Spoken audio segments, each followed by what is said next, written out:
Welcome back to the Generation Gap podcast. Today is a very exciting episode. Energy is high. We are doing a Spider-Man Brand New Day review. We're going to do we just watched it yesterday. We did. And get ready for there's spoilers. So much to talk about. Yes, we're not even going to try to do a spoiler, non-spoiler here. It's all spoilers. It's just all going to be spoilers. If it comes up, it comes up. But we'll try to start maybe slower with the spoilers. We'll see.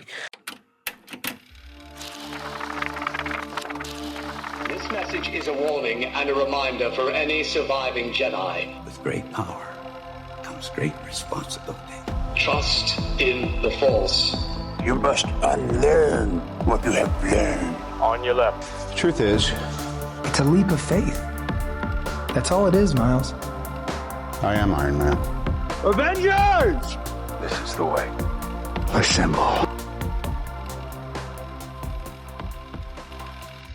But first, we're going to just start off easy. Well, and last night, or this morning, sorry, you posted a video of our responses right outside Yes. of the theater. Yeah. And now that we've had some time to ruminate, think about it a little bit. Let it marinate. We are going to have an updated perspective. Now, that does not mean that our ratings last night or whatever don't count. Yeah. It just means, sometimes you think about it differently after you've had some time to process. And our ratings, we will go into highs and lows after we rate it out of 10. We are going to compare it to the Sam Raimi movies. We're going to do the debate of what the best Spider-Man movie is, which one it really is, and where this one holds up. And we're going to just put this movie up against every competition of Spider-Man movie that's come out, see how it holds up. Live action ones. Only live action. We're not talking about animated Spider-Man today. Yep. And then we're going to do a renewed top 5 Spider-Man live action. We're going to have different top 5s. After this movie, because I realized my top 10 after watching this movie and because I've had to watch a lot of the Spider-Man movies to get ready for this one, my whole list has completely changed. But we don't want to do full top 10. We're just going to do a top 5. And then after that, we're going to re-rank summer projects because Spider-Man Brand New Day was the last big summer project of this summer that we are reviewing. And at the beginning of the summer, we did a prediction review. And we're going to look back at our predictions and see how they hold up to Which reminds me, what's the deal? Why is there no more good movies coming out in August? But whatever. Yeah. Okay. Also, another thing, Spider-Man Day has been unlocked as an annual celebration. It's a new thing that will be celebrated yearly. And it takes place on August 1st, which is tomorrow, which also happens to be on my birthday. So from now and for the rest of my life, my birthday will be on Spider-Man Day. Correct. That's excellent news. Which is why he should like Tobey Maguire best. That doesn't make any sense. Same name. Okay. Whatever. Let's just get right into it with our out of 10 rankings, Dad. 3, 2, 1, you go first. 3, 2, 1. Me first? Yes. That's what. 8. 3, 2. 8 out of what? 10. What? You got to say, when you say things, you got to go 3, 2, 1, 8 out of 10. No, we don't. Yes, you do. You don't just go 8 because it's out of context. It doesn't make any sense. You said rate it. You told in the beginning that it was going to be out of 10. Yes. So you say 8 out of 10. Dad, just say 8 out of 10. Whatever. It's over. No, you have to say it. 8 out of 10. Oh my gosh. Wait. How am I supposed to clip it if you don't say 8 out of 10? How am I supposed to clip it? 8 out of 10. Okay. Are you happy? And I gave it a 9 out of 10. Oh, which is interesting because we just swapped our scores from what we gave it last night. Last night I gave it a 9. And I gave it an 8. But, okay. Highs and lows first. Don't go too off track here. Me? Yes. Highs. We'll start with those. Right? Mm-hmm. Okay. I loved it. I think it was good. I think that the character development was solid. I liked that there was no, usually with Spider-Man's got counter opinions from the public. And in this movie, he wasn't running from the cops and there was no J. Jonah adding extra tension, which left room for different villains. So I liked that. I liked a lot that he learned this lesson of not being able to do it alone and had to wrestle through that. I loved the relationship that he had with the Punisher, especially at the end. And I was struck by, yes, are they friends? Well, it almost feels like the Punisher is going to be another father figure, that perpetual theme in the whole Spider-Man world. Mm-hmm. But it worked. I was really excited about the Punisher working in this movie because I was worried that he'd be nerfed too much. And then, the handshake at the very end was awesome. Yep. Spoilers right away. Sorry. Spoilers for Brand New Day coming in. I'm really curious about how much that actually unlocked for Ned, but we'll have to wait a whole nother movie to see. So those are your only highs? I'm sure there's more. But okay. Well, I have an entire list here. These are my highs and lows that I was writing down. There's probably more. Then go for it. We're just going to interact both ways. Yeah. So here we go. I'm just going to start off with the good. Okay. Let's just start off with the good. It's because it's a spectacular movie. And there will always be in every single movie a lot of stuff to nitpick and tear it apart. And I feel like in almost every movie, you will find more bad things than good things in a movie. Like, I could just tear it apart, even though I love the movie so much. But let's start off with goods, okay? Okay. Spoilers. So, the betrayal scene. The scene where Jean Grey is in the mind of MJ and kisses Peter. Oh. And Peter has the believes it's her. The second it happened, I'm like, this is Jean Grey. I knew it was Jean Grey immediately, but I was also like, but there's no way a movie would be this diabolical because that is the most evil thing you could possibly do to Spider-Man to freaking Peter Parker right now. Like, that was insane. I'm like, this makes so much sense for this to be happening because it just doesn't make sense. This is definitely Jean Grey, but I was like, but there's no way they would actually do such a tragic thing. Tear Peter's heart so thoroughly. Seriously, out of his chest. The acting was so good. That scene was like, I was like writhing in my seat of like, are you serious? This is the most heartbreaking thing. And he's like, you monster, how could you do it? It was a spectacular scene, completely like just mind-blowing. And it really showed the brutality of Jean Grey. And like, how cold-hearted she is. Yeah, it was absolutely diabolical. But may I also just say, in that scene, she was like, she says that earlier, she said, I don't see anything in here about you. Yeah. But when she was in there, she said she was like, oh, I remember you from this place and from this place and from this place. I must know you somehow, which makes me believe that somewhere in MJ's mind, she's had a thought of, I know Spider-Man. But she's just kind of rejected it outside of that. And like, that's the thoughts that Jean Grey were giving out are the thoughts that MJ has had. But anyways. Well, okay. So that scene was phenomenal. One of the best scenes in the whole movie, even though it was heartbreaking. It was heartbreaking and it was super good. Yeah. What's weird, I don't know if that lines up entirely with Jean Grey's character that you see at the end. It doesn't line up with who she presented herself to be. Yeah. Okay. Next one. So acting, fire, suit. That was by far my favorite Spider-Man suit ever.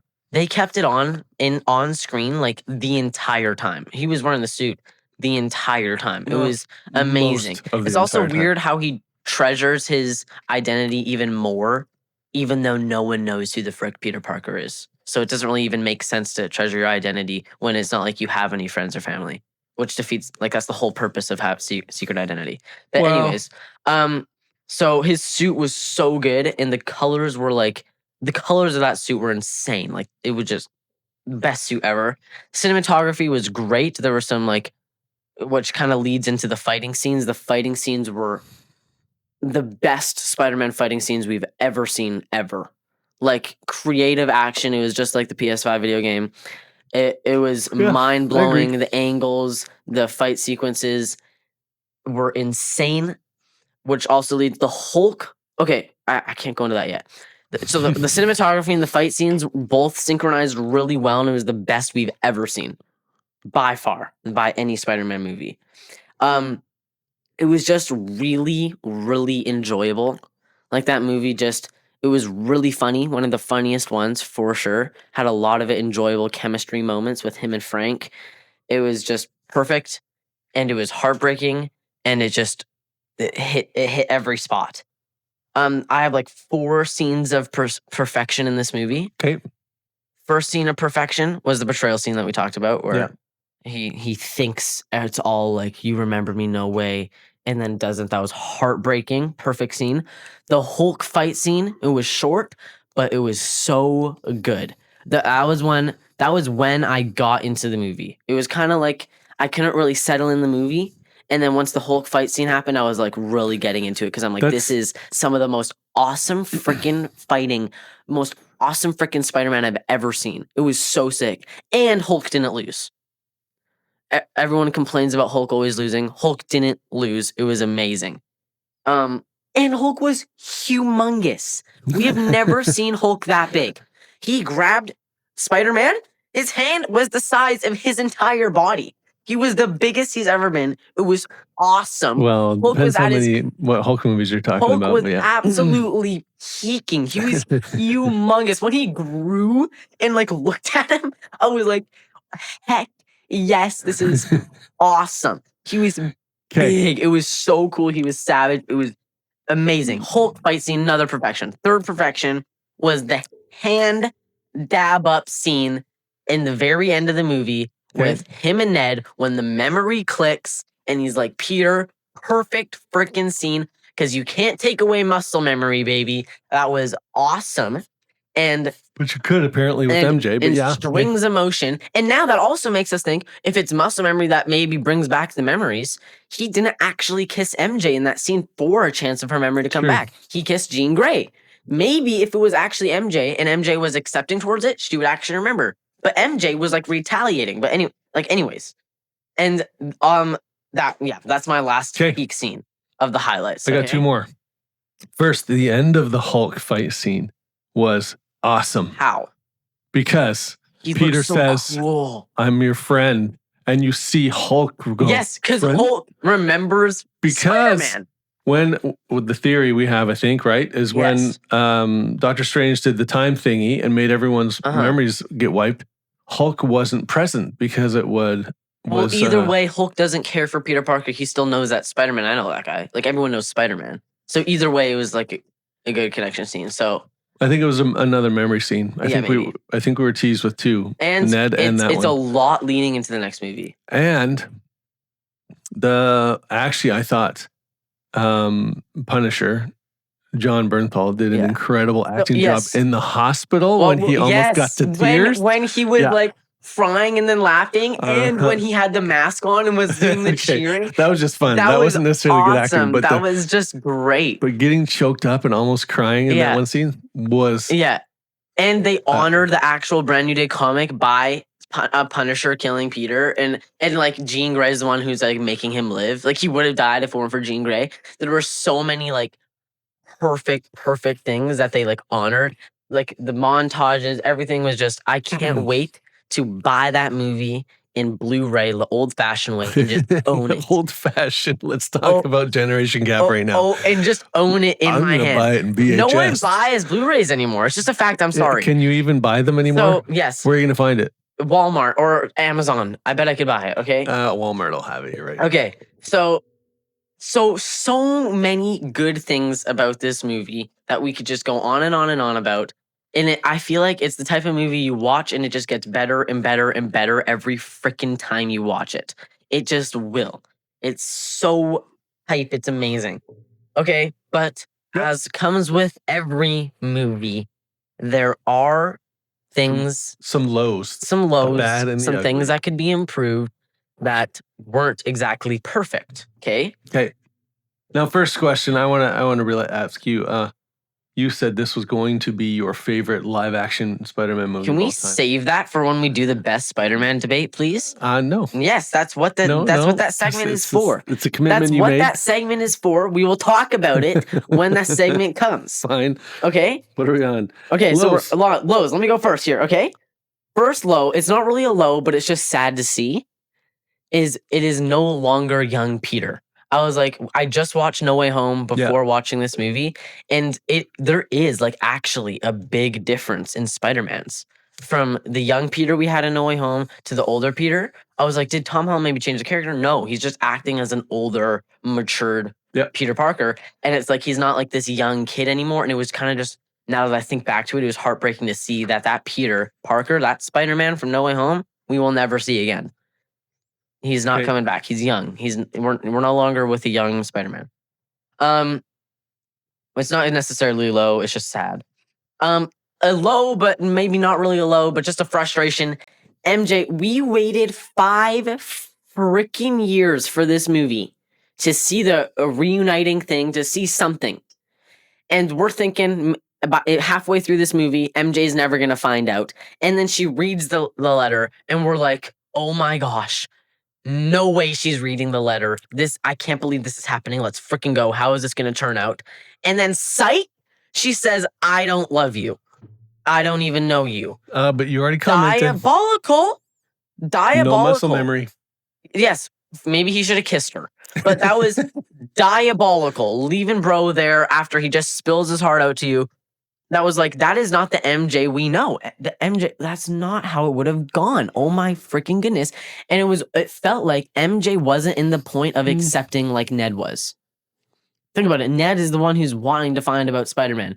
MJ likes the way her life is. She didn't care to need to know that. She didn't want to accept this other factor of her life. She was fine the way she was. I think she just needs time. I think, and I think when she starts to make sense of it, realize how many times that she's got evidence of it because he saved them so many times. And those were the moments. I think when she finally settles into seeing the friendship which she started to see, and she started to soften when she drew the picture of them. Honestly, maybe. And then at the very end, again, big spoilers. Watching. She was all alone on the roof, like thinking about something, which obviously was about Peter. Yeah. One more highlight quick that I forgot to say. This is what I call good pacing. This movie was 2 hours and 25 minutes long. It felt like an hour and a half. I had to use the washroom 10 minutes into the movie. And I was like, I can't just get up and leave. This is the first time in 5 years the theater has been packed. I can't walk. And the second that whole scene started, I was so zoned in. The entire movie flew the frick by, and it felt so short. I'm like, that movie was way too short. It was 2 hours and 25 minutes. That is a long time. I don't know if I agree. And I would say because I still felt like it was a really slow start. I felt like it took me, like you said, you didn't settle in till then. I felt like, where's something really like going to draw me in hardcore? The Hulk fight. It took too long. It took till the Hulk fight. True. It took too long to get there. Yeah. This is an actual con. The plot was bad. The plot was not good. You're telling me out of all the Spider-Man villains, out of all the things we could have done, we're picking one of the most known X-Men superheroes and making her a villain. Obviously cliche. She's looking for her sister. Yeah. And you automatically know the defense system or whatever is immediately evil. Like the plot wasn't there. It didn't have an emotional connection. We weren't like, oh, this is important when it started. And you were wrestling with it the whole time. Like, why? First of all, I don't like the concept of whatever possessing people like that. I don't like it. It's not my favorite theme in the first place. But also, her powers. That's not really Jean Grey's as we don't know the young Jean Grey. We've never been represented with her. So that piece of the plot, and the whole time you're kind of wrestling with. Okay, you're just right away bringing in an X-Men person. Yeah, and you're kind of your head is. Yeah. These are two worlds that are colliding, and I don't understand how they fit. And so like the plot, I struggled to get you there, and it's like the peak of it was him fighting the Hand, who wasn't actually the Hand, it was Jean Grey manipulating the Hand.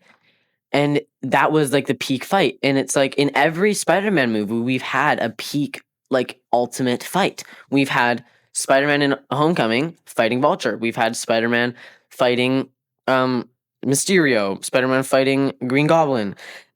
And now here we don't really have that fight because she's not a villain. The plot wasn't there to set us up for a really satisfying peak. His fight with Scorpion the second time was awesome until you're like totally deflated because it's not even Scorpion. Yeah, it was MJ. It makes you Jean Grey. Makes you feel like you just got ripped off and Yeah. he just hurt somebody without cause. Like Yeah. it doesn't. It was weird. Yeah. And so the plot was probably like the number one bad thing about that movie. It wasn't. The dialogue in the beginning, I was like, this feels like AI. There was some dialogue in the beginning. I'm like, this is maybe it's too modern for me, like too lazy language. Like there was something weird about the dialogue that like was kind of cringy in the beginning. Okay. I really did not like this is a personal thing. I did not like the Batman and Commissioner relationship. Yeah. The classic Batman and Commissioner relationship of the Batman story was like happening in Spider-Man and the Chief of Police, and I did not like it. I was like, this is not what we've known Spider-Man to be, and it just felt uncomfortable. I did not why mind is he it. on I was call? okay with that. Why is he on call with her? I mean, it was kind of fine at the end, but in the beginning, I'm like, this is too deep. He's like a police officer. Well, see, the thing with the Batman and the Commissioner relationship, though, is it's just between Batman and the Commissioner, and you know that it's not all the cops. In this case, it was all of the cops, and I know that leaves a lot of normal tension of what's usually there for Spider-Man out, but it was kind of refreshing for me, like I said in the beginning, to not have him not just fighting, he's fighting villains, public perspective of him, as well as the cops, as well as this. He's just has so many things he's always battling. It was kind of nice for me not to feel that tension this time. But it like I also realized in this movie that Andrew Garfield is so much funnier as Spider-Man than Tom is. Tom is not nearly as quippy and like able to like be like when there was a very the scene in TASM 1, Spider-Man goes crotch, he yells crotch and then like attacks him in between his leg and takes a guy down, and it's like really funny. They replicated that exact thing, but Spider-Man said like a different word and he didn't yell it with humor, he just kind of said it. And it that scene exactly is where I realized that Andrew Garfield will forever be the funniest Spider-Man. And Tom can't match it. Maybe, except this movie, he wasn't supposed to be funny. That was the element of him being an adult. Well, that was the element Andrew Garfield was old. Where they had the Spider-Man comedy in this one was where he has the organic web and he's like, web release, red stop, web stop. Okay, yes, that was funny as frick. When he was holding MJ and he's like, web. Release. Web. Release. I'm like, he was being so, I'm like, you're really trusting yourself to carry MJ right now and swing her? And he's like, web. Release. Because he has to like say it to like process the fact because he's still learning. Yeah. But that leads into a con of I don't feel like they spent enough time with his mutations, with him struggling with his mutations. It was like, oh, I'm mutating? Got it. I'm going to suppress it. It's like he didn't even like wonder, like there was one scene where he's like testing it out. Like Peter 2 did this. I should know how to do it. It's crashing around. He's hurting himself. It felt like that was a really good opportunity to feel like an origin story moment. I did a quick rewatch of Spider-Man 2 because I want to compare it to that later. And I'm like, this intro here where he's broke and kind of just being Spider-Man, but really struggling with the brokenness. I'm like, that's what I wanted to the intro of this movie being. This is a different con. I really wanted the intro of this movie being him struggling, being him being a poor Peter Parker, who's maybe working for the Daily Bugle now. That's what I wanted. And that would have been a good, calm beginning that would have matched the energy that the first trailer we saw of Spider-Man Brand New Day would have given us. But it didn't give us that energy at all. And it just jumped into right of a successful Spider-Man. And I didn't like that. I hear you. I'm not sure if this... So my thought on that was more along the lines of... Nothing went wrong. With the villains, okay? All the trailers teased us with a lot of different villain action, okay? They replicated different comic book covers with Tarantula, with Scorpion, with... Tombstone even, right? And I was like, what? So what I think they could have done, maybe not necessarily needing the Daily Bugle. It was weird not to have any Daily Bugle, but or J. Jonah Jameson, like where'd he go? But having him actually fight legitimately with a few of those different supervillains instead of just showing them go to jail. Fighting with them apart from Jean Grey. I know he did Scorpion, but it was a giant teaser that they let us down with. And it's because those scenes, were specifically filmed for the trailer hype, which is totally respectable. But they're like, okay, we have these scenes that look great in the trailer. So we're just going to But how throw are it we in going to the make it intro. fit in this movie, slap it in the intro? And it felt like the Fantastic Four montage. But I think that they could have done that kind of character development with regular villains. Yeah. And still probably had Jean Grey and not dragged it out quite as much as they did. Yeah, there's still more cons. Spider-Man, he didn't struggle enough, and I feel like experiment enough with his powers and try to understand it enough. And then in the end, he's like, am I Spider-Man or am I Peter Parker? And then he's like, I'm both. And I'm like, that's a great scene. That would have slapped really hard. But we haven't even seen you once try to accept your mutation. You've only ever been suppressing it. And then the first time you take it off, you just mastered being able to have the balance of both worlds. Well, no, we did. That's why he turned it off, was because he did try and embrace it with Scorpion and almost killed the cop. No. He didn't know what was going on when he was fighting Scorpion. It just felt, it didn't feel like there was enough behind him trying to find the solution. Well, I agree with you on that. So, why would you just reject it? What are you afraid of? They showed this one scene where he probably is afraid of becoming Man Spider or whatever, which we'd talked about a few episodes ago. I think I love, though, we don't not know. I don't love it. Here's what the thing was for me. There's no resolution yet. Okay, so I know this is the beginning of a new trilogy, and we were indicated in all the trailers that he's going to find this new evolution in his powers, right?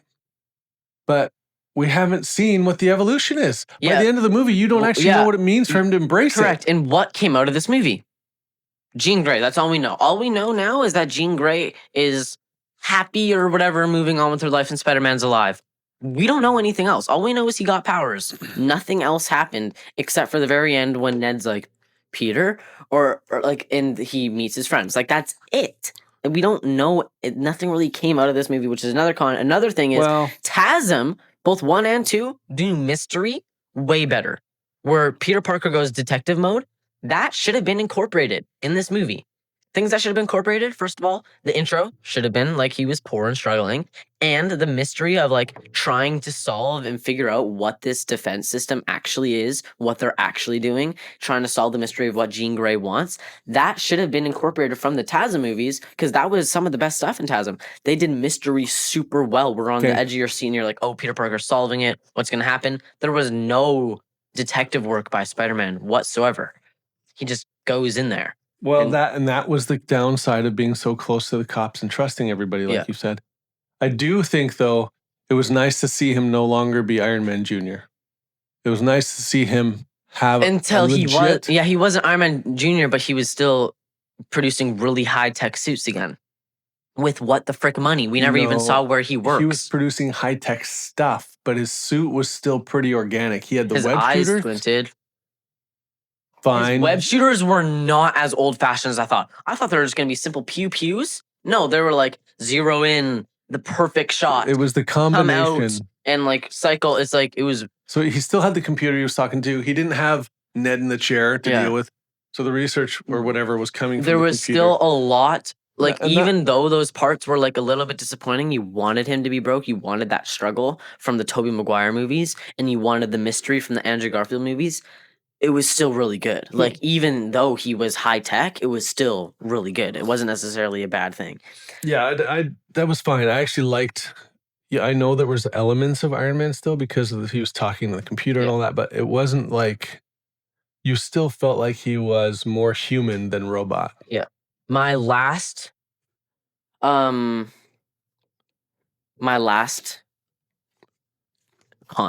is the flashback that we kept coming back to with Spider-Man and Aunt May, that convo between them. Mm-hmm. That had no emotional value whatsoever. I feel like they should have done like a him and Iron Man, or like something, or even a better dialogue scene. But they just made up a new scene that supposedly happened, and it just didn't hit as hard. Okay. I know a lot of people are going to disagree with that. They're like, that scene was so good when freaking Jean Grey took the place of him and had to hear that come from Aunt May. But it was like, I wished it was an actual scene that we've seen in the past movies and not one they just made up for this specifically. Yeah, I hear you. And it felt, though, like it was from one of the old movies, whether it actually was or wasn't. Mm-hmm. But I don't think it was awful. Did it, whatever, get your heartstrings the same way as the other good scenes? No. But I think it did. It was fine. I didn't have a problem with it. But we really saw the director, he directed Shang-Chi, really pop off in like the choreography. Like that was phenomenal, those fight scenes. I don't know if you noticed too, here's a mini perk. So if you looked really closely at some of his web in some of the fight scenes, if you slow it down enough, they made the web look like Todd Father's web drawings. Really? Todd McFarlane's. You could see it. I was like, oh, look, they did the web in Todd style. And Cool. I love that. But also another cool thing is how when they shot those guns and like like they had those types of specialized guns that could dissolve the web. Yeah. Because Ned was like, oh, it has to like kind of be like cement. It's got to keep moving. And that's why it solidifies when it comes out. But when they shoot the gun, it like reverses that effect. But his organic webs aren't like that at all. They're a completely different organic thing. Yep. So it was just kind of cool that those guns didn't work. Okay, one more thing. I said there was no resolution to his evolving of his powers, right? We don't really know what that end results, because he did the inhibitor chip, so we don't even know if they came to full fruition. Yeah. But also what wasn't resolved. Yeah, we don't know if he was like, is he still turning into Man Spider? We don't know. And exactly. And we also still don't know we have no assurance of what his relationship with MJ, Ned, or anyone else is going to be. Yeah. So there's so much unsettlement in that movie. It's kind of like when I took my wife, your mother, to Lord of the Rings. We went and saw the first movie. She knew nothing of it. And it ends on this giant cliffhanger because she had no idea it was going to be more than one movie. And she was so angry that I took her to the movie. Okay. So she had to go get the books. And anyway, it's a little bit like that. I went in expecting some sort of resolution to the stuff in the trailer, and all we were left with more questions after the full 2.5 hour movie. Yeah, but I don't think it's necessarily a bad thing knowing that this is the beginning of the trailer, which leads me to say predict that the third movie of this upcoming trilogy, so we're going to get another one and then another one. The third one, I'm saying, is going to be the best Spider-Man movie ever because it has to conclude the story. And I think it's just going to be so good. All right. Let's shift. I want to talk about Doomsday and how it seems to be, I think, helping set up for that. I don't know that they would have needed, for example, to bring Jean Grey into the Spider-Man world if they weren't trying to set up for something different, trying to bring 2 or 3 even worlds together. We know from the Doomsday trailers that the X-Men are coming in, and Jean Grey's an X-Men. So we have they're probably going to sort her out. You asked me in the middle of the movie, Professor X. Do you think that guy is Stryker? Right? Because there's this guy who's kidnapping Jean Grey's sister and kidnaps Jean Grey. Or Stryker's dad, because this looks like an early stage of the X-Men in the MCU universe. So now his name is Bill. William Stryker was Stryker's name, but Bill had a different last name. At least he was Agent something else. I don't remember what it was. But either way, functioning the same way as Stryker did because MJ was also a different name, but she's the MJ in this universe. I don't even know what MJ's name is. She's like Michonne or something. She's not the classic MJ.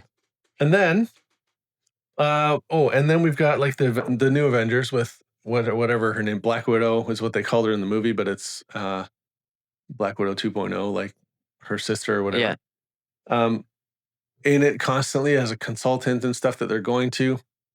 But lastly, here's what threw me off a bit though, because the end credit scene shows on the Spidey Where's Spider-Man app thing that he's out in space. In space, yes. Okay. The end credit scene. Now, my understanding and experience with Spider-Man being in space and where he gets the symbiote is in Secret Wars, not Doomsday. So that doesn't translate to me. Does that mean he's skipping Doomsday and coming in for Secret Wars? That doesn't make sense. I actually, first of all, yes, I'm wondering that. I don't know. It's weird because that doesn't line up. Even though the X-Men angle seems like it's leading to Doomsday, him being way out in the middle of space, why on earth for Doom when everyone's already on Earth? Would they need to You be know in what I space? just It doesn't make realized? sense. That's really sad. Imagine like a 90-year-old watching Infinity War before Endgame came out and knowing that they're never going to see Endgame. Like, that was just my thought. Like, wow. Okay. There's a well, movie that I need you to see that will make you sad Okay. because it came out. Um, It was a guy who had cancer, and George Lucas gave him permission to watch episode 1 because it wasn't released yet, and then he dies and never sees 2 or 3. Yeah, it's sad. Okay. Well, that was a rabbit hole. But I think he's in space before Avengers Doomsday. That was the whole point. It said Spider-Man will return. They also said Star-Lord will return at the end of Guardians of the Galaxy 3, which means Star-Lord, Spider-Man, Jean Grey, all going to be in Avengers Doomsday. It's going to happen. False. Star-Lord's not coming back to Secret Wars. Here's the thing. Why are you saying these things? Do you know anything about Secret Wars? It's like you know I'll so go much grab about the Secret comics Wars, downstairs. but you don't understand Doomsday, and it doesn't mean they can't be in Doomsday too. They could do with that whatever with Doomsday, because I don't think Doomsday is in the comics, is it? Also, can we point out the fact that Star-Lord and Spider-Man are both going through tragic girlfriend memory loss? Spider-Man and Star-Lord? Yes. Gamora comes back. Memory based. Yeah. But except Gamora was like, I bet we were fun. MJ was like, man, I love you. So, But she had fun with him. but Peter tried harder, or Quill tried harder. Okay. And Quill was obnoxious with how he tried. He was funny. And They need to get together. Quill and Peter. We'll see if Peter Quill returns or not. So that I do. Yeah, I don't know what that means for the rest of the trilogy. I don't know what that looks like for Doomsday and even Secret Wars. How all that's going to play in together, but it seemed to me like they were giving indicators to both, but they can't be doing both because this would be way too early to give a sneak peek for Secret Wars. Yes. Okay. So Here we go. I need to know more about what Doom did with Franklin Richards and stuff because I think that's going to have to be something to do with it. It is time to move on from this and go to our greatest Spider-Man of all time debate. Not greatest Spider-Man movie live action debate. Okay, of all time. Okay. Give me your number one right now. Just say it. Me? Yep. No Way Home. Okay. My number one. I have been struggling with this for the past however long it's been, like 10 hours since we've seen the movie, of either No Way Home or Brand New Day. No Way Home or Brand New Day. Okay. And right now, I'm really feeling Brand New Day because it's a lot more Spider-Man and a lot less 3 Spider-Man. Okay. So that's why it was perfect. And it's like he's wearing the suit the whole time. It's so much rich Spider-Man in this movie. Okay, but I don't want to debate with those two movies right now. I also don't like Doctor Strange. I want to start off with the debate of Sam Raimi movies. Which ones are those? The OG 3. Okay. Here's the freaking deal with these movies. We're settling it right here, right now. I don't know what's going to be settled. Yes. We'll try. What? Brand New Day is better than every single Sam Raimi Spider-Man movie, period. There is no comparison. I don't want to hear about if it weren't for the Tobey Maguire movies, none of this would have happened. No movies would be like this. He started it all. That's not a fair argument. That's like saying who's a better basketball player, LeBron James or his dad. You're going to say LeBron James. But just because LeBron James' dad is the reason for LeBron James existing doesn't mean his dad is a better basketball player. Does it? No, it doesn't. So now we move on to is Brand New Day a better freaking movie than Spider-Man 2? And the answer is yes, it is. In almost every way, it's better. Sure, the one thing is it's not as comic accurate because they don't take a freaking comic and do the exact same thing. Sure, but it's a better freaking movie. It's more Spider-Man. It's got a better Spider-Man. The action scenes are incredible. It's mind-blowing. Nostalgia and history carries and gatekeeps Sam Raimi's movies from being judged properly because they say, oh, they're so old because you don't understand how good that was for its time.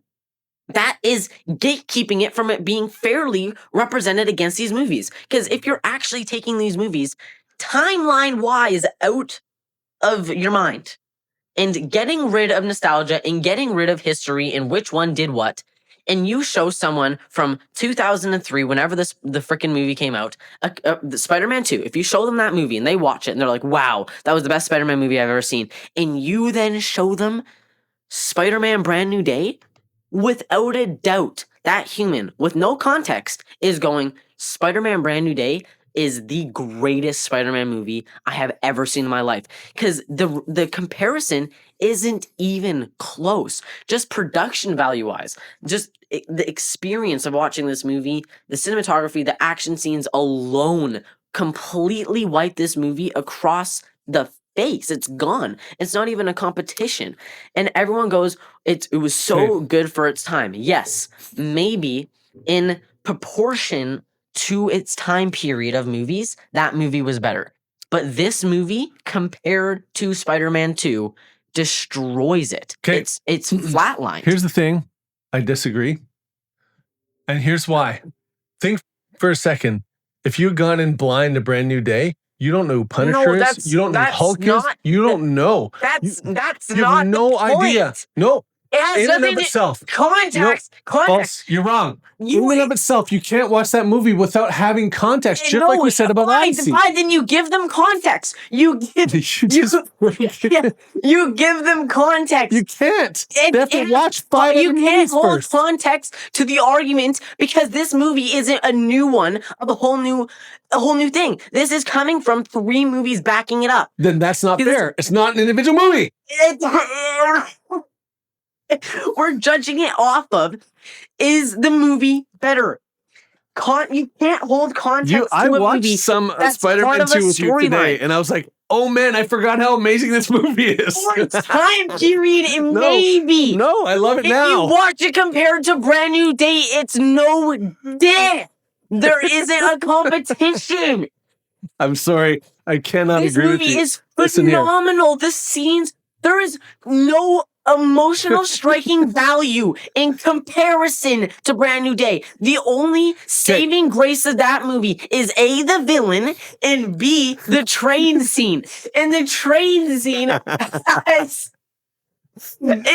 is good, but it's still not in comparison to the rest of Brand New Day. It just is. I will say this. Brand New Day did an amazing job. The reason I had such a high level of, I gave it a 9 at the theater as we walked out was because it left me with a lot of feelings, a lot of emotional engagement, which, yes, Spider-Man 2 did, but not at that level. Okay, so I agree that the script, even though maybe the plot wasn't great, the script and the acting and the movie itself really drew you in a lot. But if I delete everything I've ever seen from my memory, I'm going to have a lot of questions about that movie. Context against it. You said the plot sucked. The plot, meaning the point of the movie, where it was headed in the end. I did not enjoy Jean Grey as a villain either. But it's needed. It's appropriate for the MCU. It's appropriate for the MCU. If we realistically got Spider-Man Brand New Day as him versus Tarantula with nothing else leading towards it or after it, we'd be like, well, that was like a good movie, but there's no contributing factors to the MCU. They had to do it for the MCU. I didn't say they don't have to do that. What I'm saying is they didn't do any context or origin stories for any of the things like Hulk or Punisher or anybody else. They just dropped them in there. You're just naturally supposed to know who they are. Okay, but the fact it's not supposed to be okay. Okay. According to what you said about Odyssey, that actually then I take it back. Downgrades the quality of a movie. No. Not when it's like if you were to watch Harry Potter 5. It's universal. Shut your face. Everybody knows who Hulk is. If you were to watch Harry Potter 5. No. If you were to watch Harry Potter 5 and you'd be out of context watching Harry Potter 5 compared to Harry Potter 1, even no matter which one's better, you'd be like, well, I don't know the context, which means the movie must be worse. No, that's not how that works. You would go in confused and not like the movie. Yes, it is. No, the point is, if you had context, because context isn't a valuable What I debate just piece told to this you- movie being good. It's not valid for this. It's not valid. It's valid for a solo movie. It's valid for a solo movie like The Odyssey, but it's not valid for Spider-Man. It's not. It's not. Okay, It's I understand that contrast a little bit. However, when you honestly have to, and Doomsday, this qualifies for that too. When you have to have a list of minimum 5 Yes, movies you that's need to watch before you go into this movie, But still, you have a problem. But still, Brand New Day is flatlines any Sam Raimi Spider-Man movie, and the only people that are going to be crashing out about this are the ones that were like, well, it was the first movie I've seen. It's nostalgic wise. Nostalgia is and history is like actually like seriously gatekeeping this movie. It's not just nostalgia. From being It's allowed, comic hold on, accurate. from being allowed to actually be compared, because they go, well, with its time, it was great, which means it's forever great. That time has passed. You have to allow yourself to actually take that movie out Mhm. of its history and out of how good it was in its time and compare it to this movie out of its time as well. And if you were to show it to somebody who knows everything about Spider-Man, or like who hasn't seen them, or like has no history context of like what's more emotionally valuable to me or what's nostalgic to me, Spider-Man Brand New Day is like a mind-blowing movie. It will blow your mind. You'll cry in comparison to freaking this. If we got actually realistically, if we got a straight up comic accurate Spider-Man movie, Yeah. for Brand New Day with no contributing factors to the MCU, because for MCU to contribute, you have to have pieces that you only make sense if you've seen other MCU projects. And if we made it so you don't need any context, that defeats the whole purpose of an MCU movie, first of all. I see your point. yeah. And we would be extremely disappointed in the plot even more. So Okay. Brand New Day, to me, is number one. The only debate for me is Brand New Day versus No Way Home. Because No Way Home is like, you want to cry every time you watch it. And it's just like the relationships, like everything that movie. And him wrestling with having The- to say goodbye to everybody. The last 40 minutes of that movie are perfection. Him fighting Goblin and not pulling his punches was so epic. And it was like, man, that was like character development at its best. And I loved having It all was- 3 on the screen. I Yeah, did. it was really, really, really freaking good. So the only Okay. debate to me is No Way Home or Brand New Day, and I'm fine with like a cycle between those two and a constant argument. But like, I can't stomach the argument for Brand New Day versus Spider-Man 2 because it's not a competition. That movie Brand New Day has way too many unbelievably amazing things in it in comparison to Spider-Man 2. Okay, let's Okay. go to our top 5 Spider-Man movies, live action Spider-Man movies, okay? Let's calm down. You go first. Yeah, I'm calm. How are you? I'm fine. No, you go first. You're not gonna like my list. Okay, so my list is very controversial already, if controversy hasn't started. Because I know Spider-Man 2. This is personal. This is a personal connection to movies. So Spider-Man 2, you're not going to like where it's placed in this list, most people. But that's because personally, I'm letting nostalgia actually take over, and I'm letting personal connection take over for these movies. Mhm. Because that's the point of your top 5. We're not talking about which movie is like actually better, like comparing Brand New Day to Spider-Man 2. We're talking about our personal feels about the movie. Mhm. Okay? Number 1. Number 1, Brand New Day, because it comes out 2 days before my birthday, and it also starts Spider-Man Day on my birthday for the rest of my life. Okay. Most excited. I've never been so anticipating and excited for a movie ever than this movie. It's the first one that I've like actually been processing the fact that this is coming out. This is going to be insane. Best theater experience since Endgame and No Way Home. It's such a good experience. And it just makes you happy watching that movie. Okay. 2, No Way Home. This movie is super good. Like, you just feel everything they want you to feel. It's emotional. It's a perfect ending. It's a perfect reset to his trilogy. It's just so good. Another great theater moment. It's It just too much unresolved. personally feels so good. Oh yeah. Like all of these are personal. This whole list is just personal. TASM 2 at 3. It's not a better movie than Spider-Man 2, yes. But personally, I like this movie more because I was born or like alive when these movies were like more popular. Mhm. And like it's the Spider-Mans that I watched the most. And it's got some amazing Spider-Man moments, funniest Spider-Man moments, awesome love story. It's just so fun to watch, and you can watch it over and TASM over and over 2, again. not 1? Yes, TASM 2. Number 4, Homecoming. Tom Holland's Homecoming. I've come to appreciate Tom Holland's trilogy more now after watching Brand New Day, because realizing that we're never gonna get young Tom Holland Spider-Man anymore. That young, youthful learning stage of Peter Parker that I really enjoyed is gone. Like that's not happening, which makes me like cherish these movies more. And we got so much of that goodness in Homecoming. It was just so good. Okay. Number 5, due to respect and honestly, like which one straight up is the most comic accurate? Spider-Man 2. It has to be top 5 at the bare minimum. It is a really good movie. Debatably 1 or 2. It should be 1 or 2, but personally, I have it at 5. Okay? So that's my top 5. Okay. My list. Ready? I found, and I really honestly need to just sit down. I was trying to watch a preview video or a reminder video of all the different movies and what's in them. I'm gonna go with No Way Home as number 1. Okay. And I actually am gonna go This is personal for you? Yeah. Okay. Spider-Man 2 for number 2. 100% acceptable. Like that's 100% okay. It's just personally, I don't have it that high. TASM 1.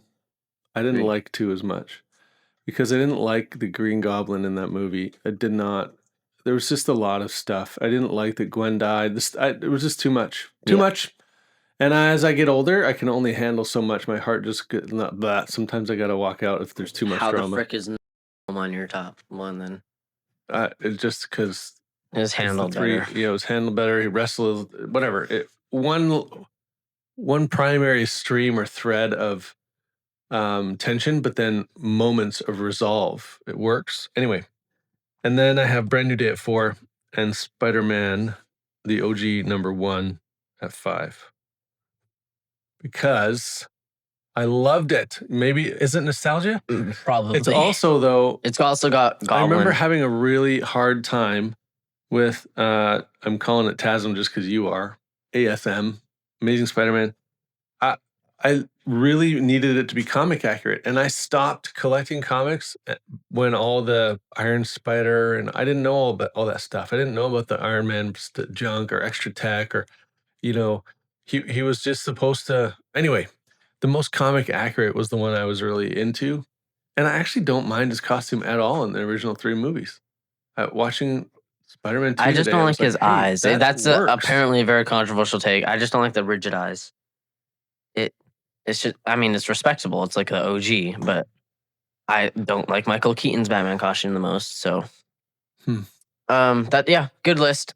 Okay, let's go back. Michael Keaton. I thought you didn't like. I'm just saying he was the OG Bat. Like he. Oh. Okay, so back in the beginning of the summer, in episode 11. Wow, that was quite a bit ago. Yeah.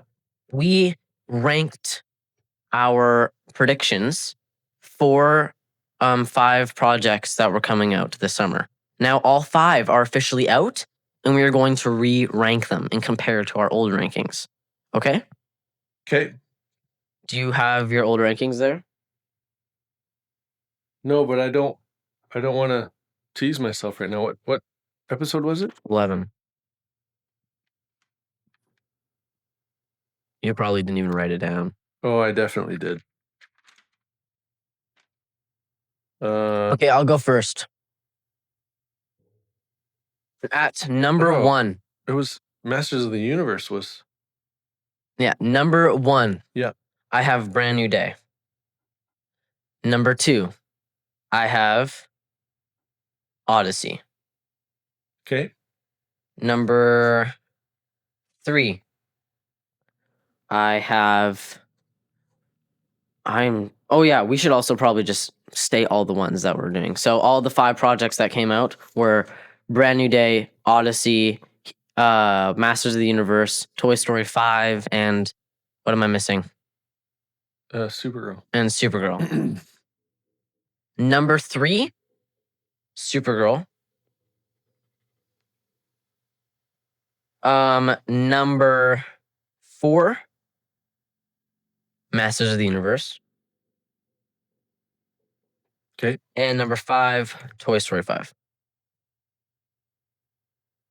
I think that's a pretty freaking respectable list, especially for a superhero fan, not putting Odyssey at 1.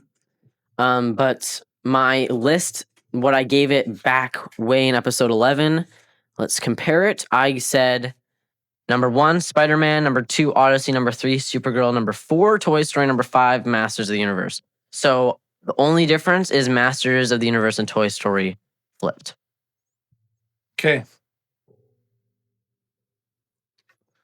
There's 5 of them, yeah. Okay, I'll tell you what mine were after. So, right now, Brand New Day is number 1. I'm putting Supergirl at 2 because I thought it was fun. I enjoyed it and I liked it. It was fun to watch. And I would have gone back to watch it again. Master of the Universe was 3. Odyssey 4, Toy Story 5 was 5. Now, correct. You can take it or leave it. Master of the Universe for me That makes sense because it's incredibly nostalgic for you. That's exactly. And Odyssey I knew nothing of. And in order for Odyssey to mean something, it would have to have been nostalgic. So there's just a really strong lack of personal connection with the Odyssey. Look at this. My original list said Brand New Day, Supergirl, Toy Story 5, so no. And then Odyssey and then Masters of the Universe. Which is also diabolical.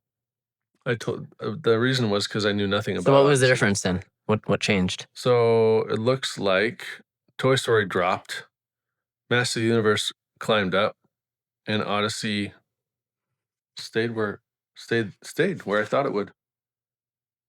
So that concludes our summer projects. I do want to ask though, just because this is right before summer, where would you put The Mandalorian and Grogu on this list if you had to add it as number 6? I would probably put it above Supergirl. I'd have it at 3. I would have it at 3 too, but I would have it after Supergirl. Okay. Now, Mando is the one that I'm most likely to watch over and over again. Brand New Day is the one I'm most likely to watch over and over and over again. Are you serious? I will be spamming Tom Holland's now quadrilogy at like over and over and over again for 4 years until his next movie comes out. Well, I appreciate him his OG trilogy so much more now. And you made a statement earlier that I think had some value, not here, but while we were talking about it. There's something to be said for watching a movie a second time because at home, like in your home theater, because when you see it, you have higher expectations when you're a theater. Yes. I think there's a lot of credibility and value in just giving a straight up review from a theater perspective. Yes. However, some of these things are going to settle differently. Like if I watched Odyssey a second time, it would mean something different to me if I looked up this stuff in context first. Watching movies in theaters is incredibly different than watching something on your TV at home. Because I've only ever seen almost all of these Spider-Man movies at home on TV except for Tobey Maguire or Tom Holland's. Mm-hmm. And this one, it's like you see things not even good and bad. Things are way different in theaters. Good and bad. So in order to honestly properly judge them in comparison is to watch all of them on your home TV and see the experience of each one gives. And think about it. So Masters of the Universe, for example, bombed in theaters and it is off the charts on streaming right now because everyone wants to watch it. But no one wants to pay for it. And they do like it though. Mm-hmm. But they like it in a different way. Yeah. So it would be way more fair to like actually sit down. Because if I were to see Spider-Man 2 in theaters, I would be so mad. Like, because it honestly just doesn't wow you like Brand New Day does. And that's the type of factor you look for when you go in the theaters. You're looking for a wow factor when you go in theaters. And that's what Brand New Day gave. There are some things that I'm like, I think this would feel better watching at home. And it would feel so much cooler watching that masterpiece of Spider-Man on my TV. And I think I would put it up even a point to 10 out of 10 if I were to watch it on my TV. But Yeah, we'll see. Here's the thing, like, and actually when I look at my list, I go, the only 3 that I feel like I had to see in theaters and would do again are Brand New Day, Supergirl, and Mandalorian Grogu. The other ones, meh. I wouldn't mind if I hadn't seen them. So, but that concludes our like summer projects, which means we need some ideas for what to do next. I have lots of ideas. No, we're not. I don't want to do my Teenage ideas. Mutant Ninja Turtles, and I don't want to do Transformers, and I don't want to do Unbreakable. Okay, I don't want to do that. There's lots. Also, you are making me watch Stranger Things right now, which True. I've never watched before. He has not seen Stranger Things, and I've finally convinced him to watch it with me. This. And what do you think of it so far? I actually like it a lot. Yes, you do. Now that it's impossible not to until you watch season 5. I don't. Yeah. Well, anyways, so far I'm having a lot of fun with it. It's good. We're gonna keep watching it. You also have me watching that Spider-Man animated thing. You've seen 2 episodes. I think I'm on 6 or 7 or something. Yeah, I know you love it. And he won't watch Avatar though. Correct. I'm not. I don't like the committing. No. Avatar. Yes, that's funny to watch. I would actually agree to watching that because it's so bad. We watched 1 episode and we're like, actually, this is the worst thing I've seen in my. Did they make the acting bad on purpose? Was that part of the director's plan? Like, it's fascinating. Yeah. But I don't like committing to like really long shows. I don't, because it feels overwhelming as frick. You're gonna have to get over that. And there's so much filler. You're gonna have an opinion on stuff. I hate filler. Right here. I hate filler. The second I watch a filler episode, I'm done. Okay. I skipped we skipped that one Invincible episode. Which one? Season 5, the Hell one. Hell episode? It was so bad. Did we skip it? We got halfway through it. We got halfway through it, and then I was like, this isn't going anywhere, is it? So there's lots of ideas and potential. He's just doesn't like the idea of going back in time and talking about things that are not coming up and coming.